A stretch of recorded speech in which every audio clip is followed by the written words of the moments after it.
Hola, soy Ana González, tu profesora de Historia, y hoy desarrollaremos la semana número 14, Ciclo Ordinario Virtual 2019-1. Bien, vamos con la reconstrucción nacional. La reconstrucción nacional es un periodo que va inmediatamente después de la guerra contra Chile, del año 83 al año 99. Recuerda, el año 83 es un año muy importante para nosotros porque es el año en el que se firma el Tratado de Ancón, ¿no es cierto? Un tratado en el que van a haber varias características, sobre todo territoriales, que van a cambiar para el Perú. En el caso, por ejemplo, de los espacios fronterizos, vamos a perder Tarapacá, también vamos a perder por 10 años Tarapacá y Arica, que tú sabes que se debía hacer una consulta pública, a ver con quién se querían quedar después de esos 10 años, si con Chile o con el Perú. La gente decidió, en el caso de Arica, con Chile, y en el caso de Tacna se reincorpora al Perú, ¿verdad? Es un periodo básicamente entonces de reorganización política, social y económica después de la Guerra del Pacífico. Ahora, esta reorganización social, política y económica implica cambios sobre todo en las bases de gobierno. Los que han estado gobernando el Perú hasta antes de la Guerra del Pacífico han sido, y durante ella, han sido los civiles, porque tú recuerdas que desde el primer civilismo, que es la llegada de Pardo, Manuel Pardo y Lavalle, el Perú ha venido con todo un proyecto civilizador que pone lejos del gobierno a los militares.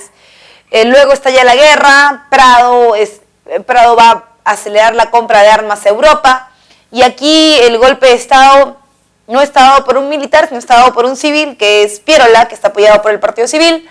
Y entonces tenemos a Luis Lapuerta, a Pierola, a García Calderón. Los tres presidentes que hemos tenido durante la Guerra del Pacífico han sido los tres civiles. Así que por eso ha perdido crédito el Partido Civil, los gobernantes civiles, y los militares están en el poder. A este periodo donde los militares están gobernando, dirigiendo el Perú, se le conoce como segundo militarismo. Recuerda que segundo militarismo porque ya hemos tenido uno anterior, y ese anterior ha sido después de la Guerra de Independencia. Sabes tú perfectamente, y te lo he dicho en algún momento, los militarismos siempre aparecen después de periodos de crisis en el Perú.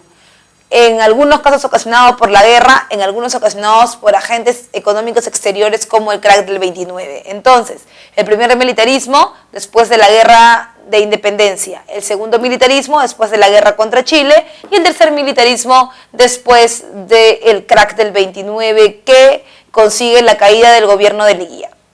Bien, el primer militarismo es, digamos que obvio y cae por su propio peso, que vamos a encontrar un país en un contexto económico no favorable y una crisis económica fuerte, con una relativa inestabilidad política y una descentralización fiscal. Cuando hablamos de la descentralización fiscal nos estamos refiriendo a que van a haber puntos en el Perú en donde se activen o se reactiven algunos impuestos que ya habían perdido vigencia, como el de la contribución personal, y además que esos impuestos comiencen a ser de diferente índole en los diferentes espacios. Por ejemplo, vamos a tener una consecuencia de esto con la rebelión de Tusparia. Cuando hablamos de la rebelión de Tusparia en el gobierno de Miguel Iglesias, que es el primer gobierno que vamos a ver, estamos hablando del levantamiento de los indígenas por un exceso, un cobro excesivo dentro del departamento de Ancash, ¿no?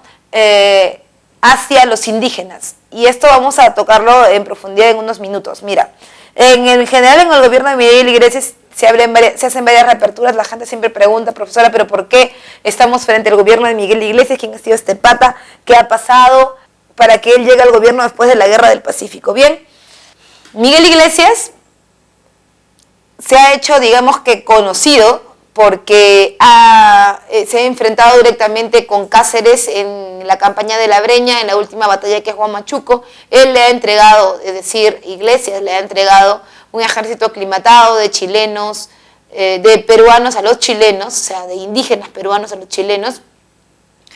Y esto ha hecho que las tropas ya diezmadas, reducidas de Cáceres, ¿no?, se encuentran en problemas ahora. ¿Por qué se van a encontrar en problemas? Porque una tropa que ya está cansada, una tropa que está desgastada, va a encontrar soldados frescos, con armamento y que finalmente va a ser un factor decisivo para perder Huamachuco y por supuesto perder la guerra contra Chile. Entonces, los chilenos tienen, digamos, que una deuda honorífica con Iglesias, y ahí tenemos entonces por eso su primer gobierno, que es, bueno, es el único que tiene, pero es el primer gobierno del primer militarismo. Entonces, aparece el gobierno de Miguel de Iglesias y con él la reapertura de la Biblioteca Nacional. Ya sabemos que durante la guerra contra Chile la Biblioteca Nacional se cerró porque fue ocupada como caballeriza.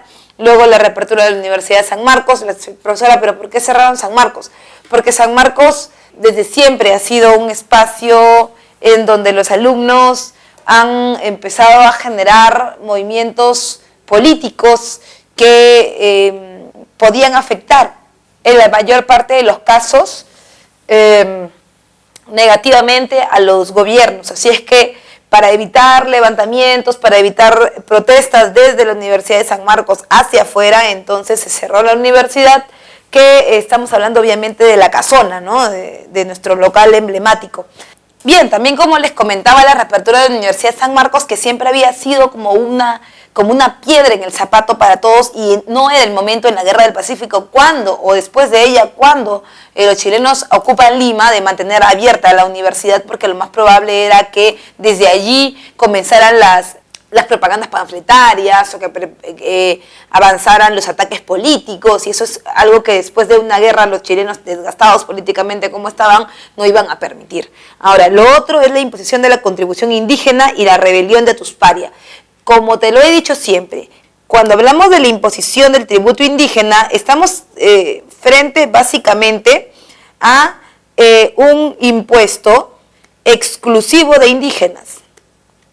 Lo habíamos hablado cuando vimos el primer militarismo, y te había comentado que los indígenas no estaban dispuestos a pagar un impuesto simplemente por ser un indígena. Ahora, después de las guerras, tanto de la guerra de independencia como de la guerra del Pacífico, se van a reactivar esos impuestos. ¿Por qué? Porque es la única manera de recaudar fondos rápidamente. Al recaudar fondos rápidamente, lo que se quería era chocar lo menos posible con los grupos de poder. Y aunque no lo creas, si en la guerra de independencia habían sido los criollos, ahora también esas mismas familias que habían sido las guaneras, que habían sido los consignatarios, ahora también van a ser el mismo linaje, la misma línea que se mantengan en el poder, ¿no? Entonces ellos van a evitar cualquier pago porque supuestamente son los damnificados, supuestamente son los que el contrato de Dreyfus los dejó pobres, entre comillas, porque en realidad siempre tuvieron dinero, y ellos no van a pagar nada. Los que van a pagar siempre son los indígenas. Es algo así como ahora que solamente le paga a la SUNAT la gente de a pie, los que somos pobres o clases medias, y la gente que tiene mucho dinero, mucho poder, se evade de los impuestos y nunca le paga a SUNAT. Ya, más o menos algo así, ¿no? O sea, la gente de élite no va a pagar eso, solamente los indígenas. Ahora, en el caso de Atuspária se revela en Huaraz, no solamente por la imposición de la contribución indígena, sino también por ese cobro que es irregular, porque estoy en contra del impuesto, pero estoy también en contra de que el prefecto que debe cobrar el impuesto en Huaraz se agarra para él un poco y luego le da otro poco al Estado, y entonces en vez de pagar 10 soles, ponte al cambio, tendría que pagar 30, porque 20 se los roba el otro. Entonces eso, después de una guerra, estoy recontra mal, la mano de obra que trabaja en mi tierra está muerta, mis hijos, mis primos, o las comunidades que trabajan conmigo están mal. Entonces,